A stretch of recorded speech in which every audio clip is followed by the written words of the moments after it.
there is no dispute, there is no lie there that Ghana is growing day by day. They are growing because nobody will not like good thing, who not like better thing. So I love the fact that their economy is growing day by day, year by year. There's always something happening in Ghana. So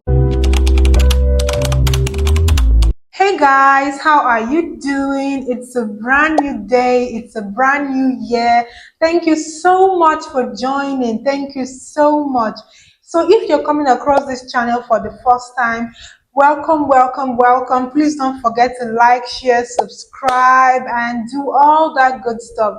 And if you're a returning subscriber, thank you guys so much for the love, for the support all through the year 2024. I'm so grateful. Thank you, because without you guys, I won't be doing this, or because of your support, that's why I keep doing this. So thank you so much for rooting for me. Thank you for supporting me all through the year 2024. Some of you subscribed, liked, watched. I am so grateful. I do not take your love for granted. Thank you so much. So, happy new year to you all. I pray that this year brings us good fortune as a whole in Jesus' name. Amen. So today I'm here to tell you why I love Ghana so much, why Ghana is so dear to my heart. So I'm going to be telling you guys. And if you want to know why I love Ghana, then please keep watching. So the first reason why I love Ghana so much is because Ghanaians are so hospitable and friendly for no reason. I'm telling you the truth. They are so hospitable and so friendly. They have been friendly or hospitable to me in so many ways, and I'm going to be listing some of them for you. So I remember this day, it was not too long ago, just December before the Christmas holiday. There's this program I usually have in my church, it's called Shiloh. And that program holds every December, and most of the time the service starts by 5 a.m. in the morning. So normally I will leave my house by 4 a.m. so I can get to the church before 5 a.m. so that it can start. So on this fateful day, I left my house by 4 a.m. and I got to the bus station at I think 4 something. So I was at the bus station for a while, and I trekked from the beginning of the bus station to the end. I was looking for a vehicle that can take me down to my church, because my church is not too far from the bus station. So I was looking for a vehicle, and I couldn't find a vehicle. The only vehicle I was seeing, or the only trotro I was seeing, was the one going far. So I stood there for a while, and these guys that were loading vehicle, all these Ghanaian, I don't know if they are conductors or they are always at the bus station. So they came to me, they were like, "Why have you been standing here for too long? You have been standing with your baby for too long." And I told them that I can't find vehicle. I'm just going to Living Faith here, and I can't find a vehicle. And so what they told me was, you cannot get a vehicle right now. You have to board a taxi. And I was like, I don't think I have much money to board a taxi. I wanted to use a public like transport to go there. So you won't believe what these guys did for me. Some of them, they left what they were doing. They left the vehicle that they were like fooling, or just calling. They were calling names where they are going to La Paz, all these things, and that was how they helped me to go and find a. They went. Some of them, they sent like one person to go down to go and find a guy like a pragia to come and carry me down to the church. And guess what? I know God helped me, and I know God sent those guys to me, because I was praying in my heart. I said, God, please help me. I need help. I need to get to the church very early. I don't want to get to the church late. And you won't believe that they went to talk to that keke guy down there, and the keke guy came. Sorry, what I call keke is the pragia. So the pragia guy came down to where we were standing and took us to church. And you won't believe, the guy did not even charge me up to the amount I would have paid if I entered the trotro. The guy told me to bring half of the money. So can you see what I'm saying? They are very hospitable and nice. They are very friendly. But that does not mean that there are some that are not hospitable. There are some Ghanaians that it takes a long time for them to like get to know you. It takes a long time for them to be friendly with you. But so many of them are friendly, so many of them are nice, and so many of them are hospitable. I told you guys the last time how a Ghanaian guy was. entered the trotro. Is it trotro? No, the pragia entered. He entered the pragia, entered with his sister. And they were so nice. They kept greeting me, kept trying to talk to my daughter. And at the end of the day, that guy paid for my tea fare. He just told me, I've paid. Please don't give the guy, I've paid for it. So many of them have been nice to me. Several, some of them have, like, I'll be walking down to I'll be going to my junction and someone will just offer to help me with a lift to the junction. And it's not like they're asking you for anything or they want anything from you. They are just being hospitable and nice. So you see, for no reason, because there's nothing that person is gaining from you. There's nothing the person is gaining from you to help you, but they will just help you without expecting anything in return. So that's why I say Ghanaians are hospitable and nice. And God bless those men that helped me that morning. I was so happy about that. So the second reason why I love Ghana so much is because they are very supportive. Yeah, they are very supportive. If you are a creator, if you're a content creator in Ghana, or you are a content creator who creates Ghana content, you will know how supportive Ghanaians are. You will know what I'm talking about. I know, let's not just go there. I know what I'm talking about. So, few years ago, I opened a YouTube channel. I wanted to just share my life, how my life went, because I know I'm not going to stay in Ghana for all my life, but I want to share my experience so far living in Ghana. So I opened a YouTube channel and I started putting videos about my experience, just sharing my experience just living in Ghana on that YouTube channel. That was a few years ago. And you guess what happened?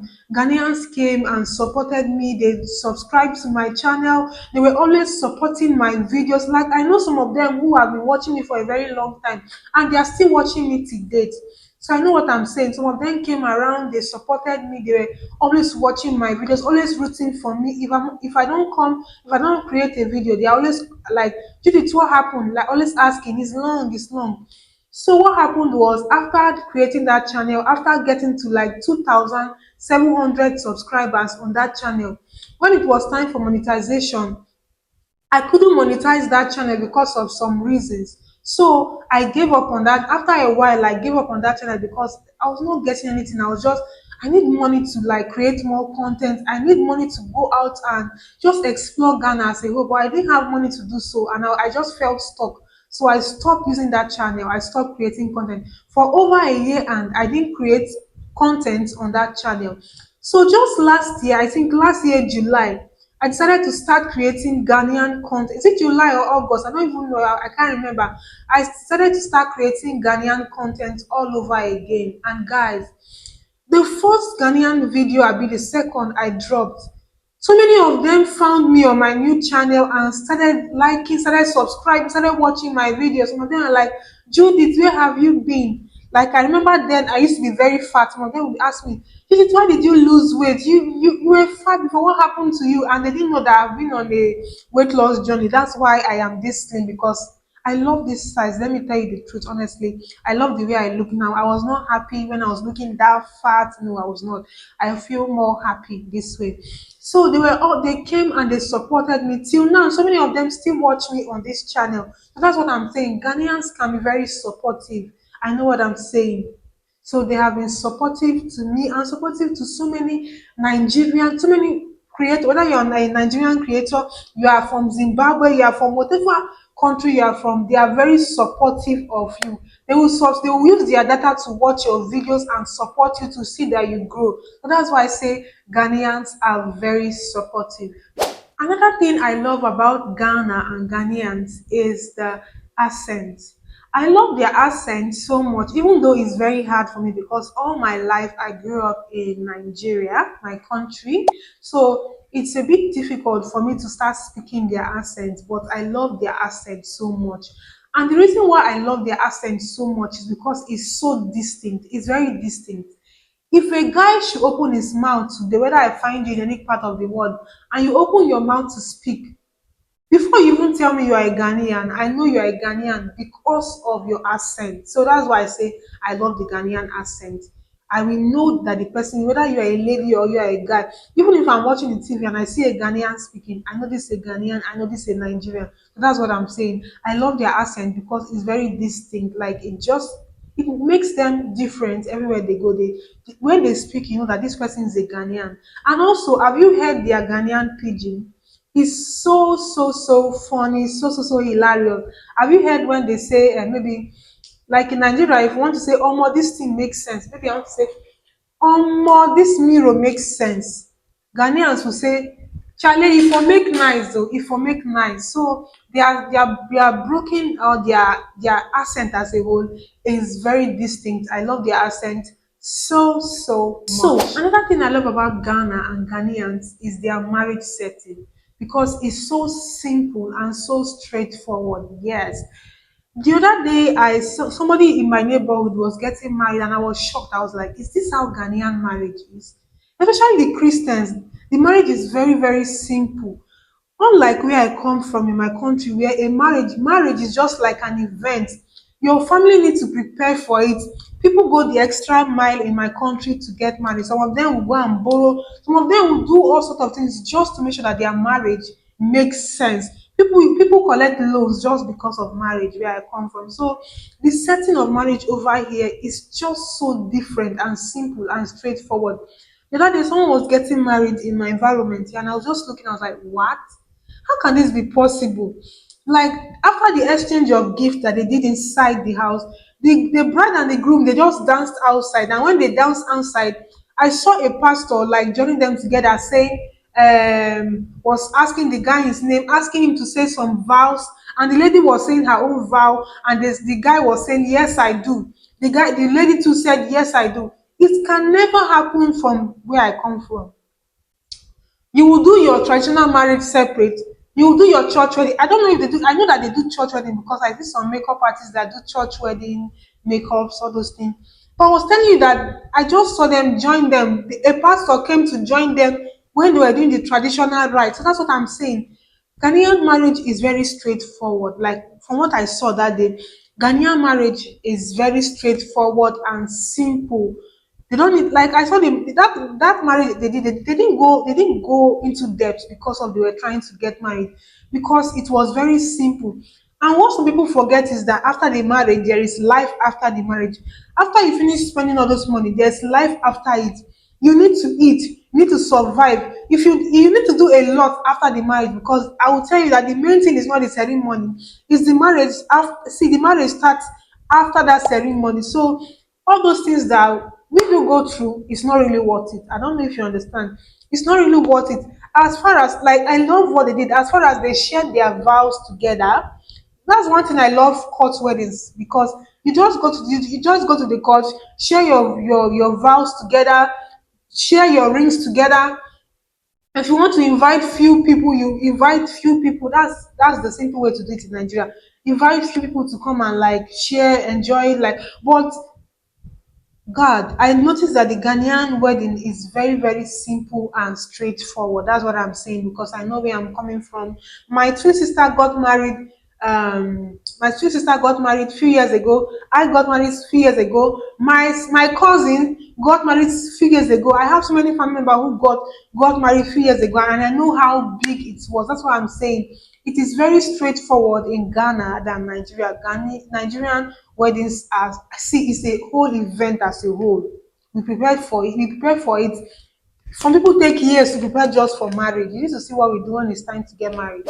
Another thing I love about Ghanaians is the fact that they are super united. They like themselves so much. See, where I live, there are just two Nigerians, me and one other Nigerian, and the rest are Ghanaians who live in the compound.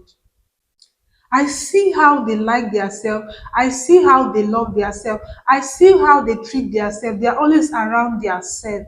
Just yesterday, I was sitting outside in my pavement, the balcony. So I was sitting and I saw another Ghanaian. He was knocking at his fellow Ghanaian's door. And I saw how he was knocking, calling their name for a long time. He was worried. He was worried. What happened? Why are they not answering their door? The way he was, as if he was like, hope something did not happen to them inside the house. So that's how much they love themselves. So he knocked for a very long time. He called them for a very long time till they opened their door and he found out that they were sleeping. And see the way he was so happy that they finally opened the door for him. So I know what I'm saying. They love themselves so much. They are always together. They are always supportive of their self. They are always united. And I have lived in Ghana for a very long time, and I have not seen where a Ghanaian is quarreling and shouting and making a fuss or making noise. Sometimes I even wonder if they ever fight or if they ever quarrel. If you hear somebody fighting, if you hear somebody quarreling, just know that that person is a Nigerian, especially in Ghana here, because sometimes I wonder if they quarrel because why? Why don't they quarrel? I don't know if their kind of quarreling is that I don't know how they do it, but I've never seen them quarreling in my environment. I don't know how they do it. Seriously, guys, how do you Ghanaian do it? How do you live with yourself without quarreling? I want to know in the comment section. Please let me know because it's so shocking. I've been living in this house. It will soon get to a year now, and I've not seen anybody, any Ghanaian fighting or quarreling. I've not seen it at all. At all, they are always united. They are always with themselves. They are always celebrating. If a Ghanaian is celebrating birthday in this compound, if this person is celebrating his birthday, you see how Ghanaians will come together and celebrate that person. They will come to the person's house. They will play music. They will dance. So I know what I'm saying. They love themselves so much and they are united. So this next reason is more like the last one I just said. Ghanaians are not violent. That's one thing I love about them. They are not violent. No matter how they form to be violent, if they see a Nigerian person, they know that they are violent. It's plain. They don't know how to be violent at all. Sometimes I wonder if they really fight, if they fight, because I've never seen where they fight. So they are not violent at all. The other day I was going to the market and I saw a woman. She was like quarreling the guy, the Pragya, a Pragya guy. She came down from the Pragya and she was quarreling the man. It's like she wanted the man to give her a change. And maybe the man was telling her that you don't have a change. This is what you are supposed to pay for your fee. And she was quarreling with the man, and I was like, Madam, what did they do now? So they take fight. I was just laughing in the Pragya. I was in a different Pragya and I was passing. I was like, Madam, is this how to quarrel?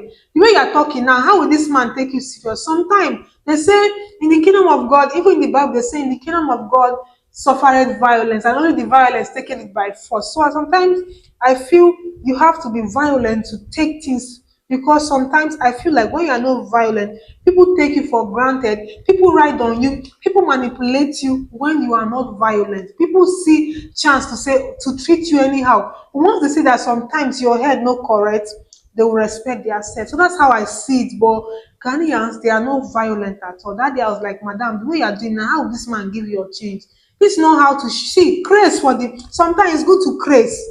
So that's what I just felt that day. So Ghanaians are not violent at all. Another thing I love about Ghana is their currency. I love the fact that it's very durable, it's very simple, it's very straightforward. Like it's not too long, it's not too short, it's very easy and it's very pocket friendly. It is very pocket friendly. So I love the Ghana cities because of that. For instance, now if the 10,000 naira that I will hold in Nigeria that I will count that it will be plenty can be just one note in Ghana cedis. I can hold 20,000 in just one note in Ghana cedis. So that's what I'm saying. In case I was supposed to hold like 10 notes, naira notes, I can hold one Ghana cedis that is worth that 10 notes, Nigerian notes that I'm holding. So that's what I'm saying. I love the Ghana cedis because it's very durable, it's very pocket friendly. I can hold like 100 to 200,000 in my pocket and nobody will know when I'm using the Ghana cedis. But if I want to use my Nigerian currency, to be bulky, to be plenty. So I love the fact that the Ghana cedis is very pocket friendly and very easy to take about. It's very easy, it's doable. You can take it durable, you can take it anywhere at any time. That's why I love the Ghana cedis so much. The last but not the least thing I love about Ghana is their fast growing economy. Yeah. Ghana, you will see there is no dispute, there is no lie there that Ghana is growing day by day. They are growing. Like, see, you will always see something developing. The other day, I told you guys about the election, how the election was so peaceful, so calm, so nice. People were not loitering around the place, there was no violence. There is just something nice about Ghana. The system over here is working. A lot of their system are working over here. I told you about the last time I told you about their lights, about the way you pay bills. That's because their system is working. So I love the fact that their economy is growing fast. There's one road I used to pass. I normally take my daughter to school in the morning. Her school is not too far from my house, so I normally use that road to take her to school in the morning. So for like a month, I did not pass that area. But just few days ago, I passed that area, and you won't believe that they have the area is before I was seeing some like the soil was having erosion. You will not believe that they have filled the whole place with new. They have filled the whole place. The whole place is now level. Is the same, and they didn't have gutter like for water to pass. Now they have made way for water to pass. They've created gutter for water to pass. So now the water will not be able to cause erosion anymore. Now the water is passing through the gutter. So that's what I'm saying. There's always something, there's always development in the area, unlike some other African countries where sometimes it just looks like if things can stay for years from generation to generation, nobody is changing a thing about it. So I love the fact, because nobody will not like good thing, who not like better thing. So I love the fact that their economy is growing day by day, year by year. There's always something happening in Ghana. So that's why I love Ghana so much. And I hope you too you love Ghana so much. So we have come to the end of this video. If you watch this video to this point, you are the best. You are the best. I love you guys so much. Thank you guys so much for watching, for doing all that good stuff, for supporting so far. Happy New Year to you guys again. I love you guys. So if you have not liked, you have not shared, you have not subscribed, what are you waiting for? Please do that now. Like, subscribe, share, and I will see you guys in the next one. Bye. Love you all.